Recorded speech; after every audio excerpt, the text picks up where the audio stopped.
Welcome to the Slop Temple. We pray this video helps. You start by confirming you have admin credentials and physical access.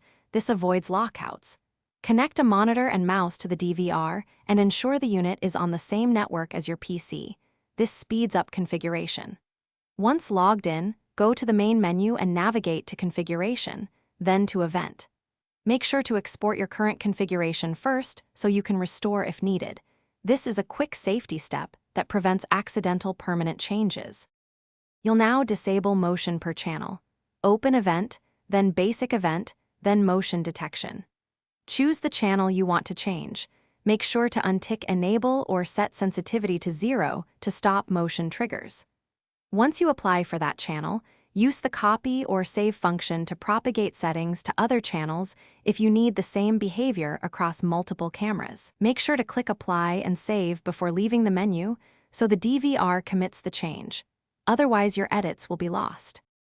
You finish by saving all changes and rebooting the DVR to ensure settings persist across restarts. After it comes back up, perform a live test. Walk in front of each camera and inspect the recording list to confirm no motion recordings were created. If motion persists, check recording schedules and channel linkage. Sometimes continuous or scheduled recording overrides motion flags. If needed, restore the exported configuration backup and repeat the motion disable step or update firmware if bugs are causing unexpected behavior.